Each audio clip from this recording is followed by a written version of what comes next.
You are listening to Candidate Conversations, a program sponsored by the WIDU Radio Network in partnership with the Fayetteville Observer. Welcome to Candidate Conversations, and welcome Peter Boykin, who is running for Lieutenant Governor. How are you today, Peter? I'm doing well. Great. So I guess the first question I always ask folks is really why you're running for Lieutenant Governor in North Carolina. I believe that North Carolina needs a strong individual who can be a conduit between the government and we the people, and who can express some of the information that our citizens need the government to work on, and that's what I believe I can do in that office. Great. Thank you so much for that. Again, we're talking to Peter Boykin, running for Lieutenant Governor, one of the 10 Council of State positions. Can you describe the duties and responsibilities of the Lieutenant Governor? Again, this is an opportunity for our listeners to get to understand more about the different positions prior to voting.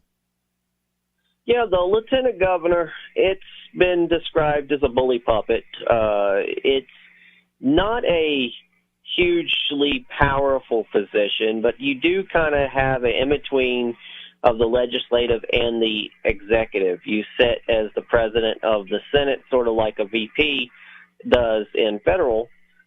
You can preside over that, and then you're on a good little amount of boards, including one of the biggest is the Board of Education. And so your job kind of what you write it. You should attend to your meetings, you should do your Senate hearings, but honestly, you really, in my definition, the job is there for you to reach out to the general public and find out what's going on, what's their needs. And then you try to relay that to the legislator or your governor. It's a little bit better if they're in the same party as yours. But to me, that's what your job is, to just try to improve and do the best you can with what little power you do have. But it really depends on who's in position, honestly, how much powerful they can get. So I think a strong voice can be a lot more powerful than like someone who just goes in there and really doesn't speak that much. Great. Thank you so much. I think that's helpful. And again, you're just a voting member. If there's, I think as I understand it, only if there's a tie would you vote. Is that right? Correct. If there's a tie that will vote. Right now with the supermajority, until the election, that might change. There's right. Not that many opportunities that you would have to do the tiebreaker. Exactly. Yeah, that makes sense. If elected, what would be some of your top priorities in this office? I like to get to the basics. We have to work on infrastructure, we have to work on jobs, and we have to work on education. Those are things that no matter what political party you are, what side of the fence you sit on, at the end of the day, we all have to pay bills, we all have to drive the roads, we all have to have jobs. We all are dealing with the same issues, no matter what income level you're at, and our political party you're at. The issues that everybody experiences is what I'm looking for. I'm not trying to go by any particular party grounds or any party, issues, but I want to go after, trying to make the government make it better livelihood for the citizens. Right. Thank you. We're talking to Peter Boykin, running for Lieutenant Governor in North Carolina. What would you like voters to consider when making their choice when voting for this office, which is, they want to know why they should consider you? Well, in the primary, I would hope that people would not go by just whoever's popular or whoever has the most money, whoever they might particularly like in that primary, but they got to think about who could ultimately win the position when it comes to the general election.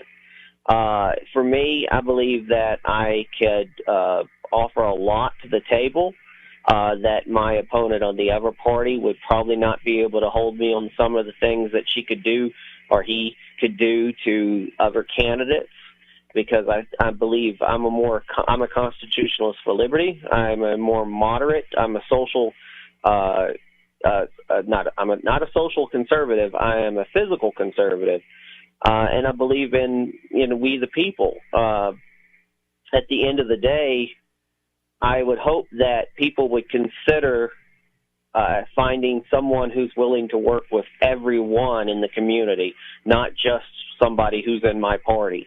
My door will be open to talk to anyone who wants to sensibly talk.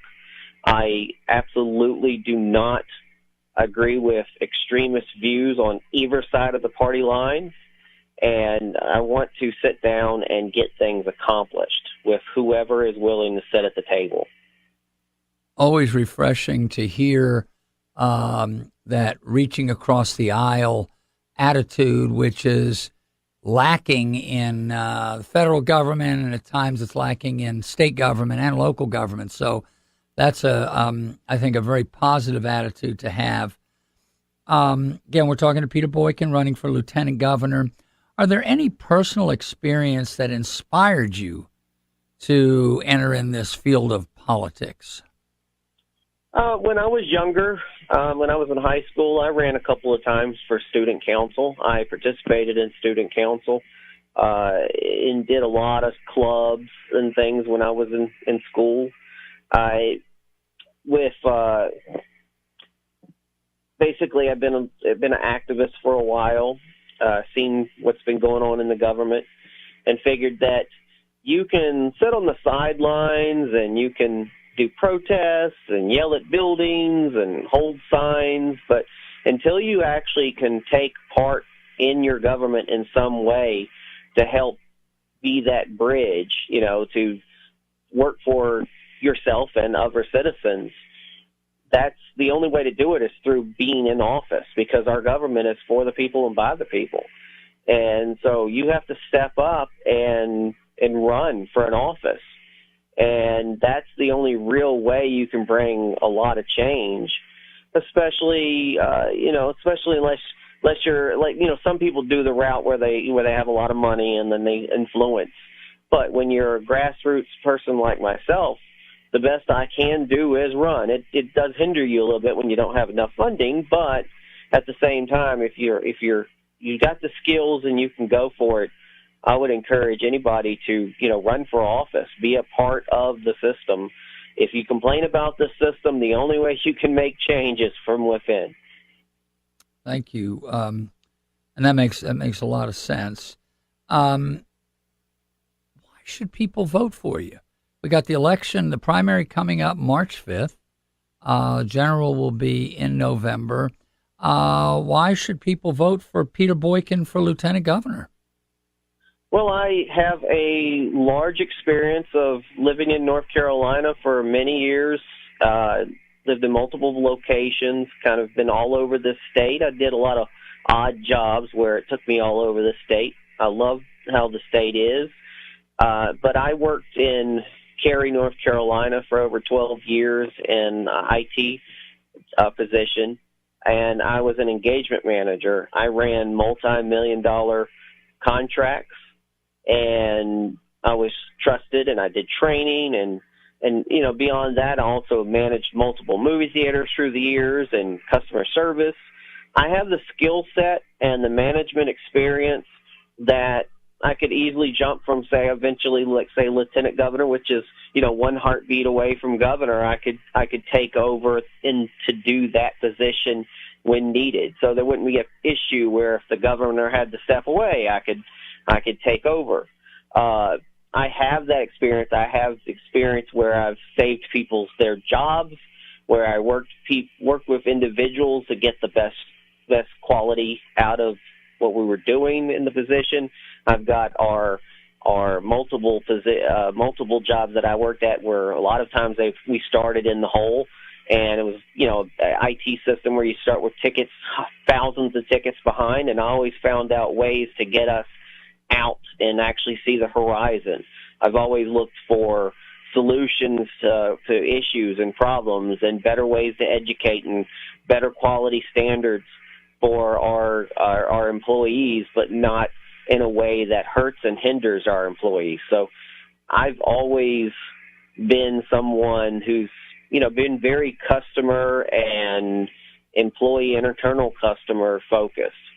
So I believe that if people were going to vote for somebody in government, they would hope to have someone who's not just a politician who doesn't care about them, or somebody who has a bunch of money who doesn't really understand how they live.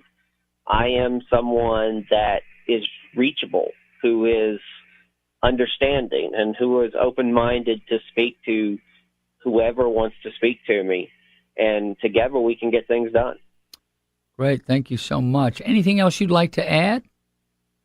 If anybody just check out my website, it's peterboykin.com. I've got a full amount of information on there. And you can email me or contact me. And if you email me or contact me on social media, I'll gladly give you my number. And you can always give me a call. Great. Again, we've been talking to Peter Boykin, running for lieutenant governor and one of the 10 Council of State positions. You've been listening to Candidate Conversations on the WIDU radio network, partnership between WIDU and the Fayetteville Observer. Thank you so much, Mr. Boykin, and hope you have a great day. Thank you.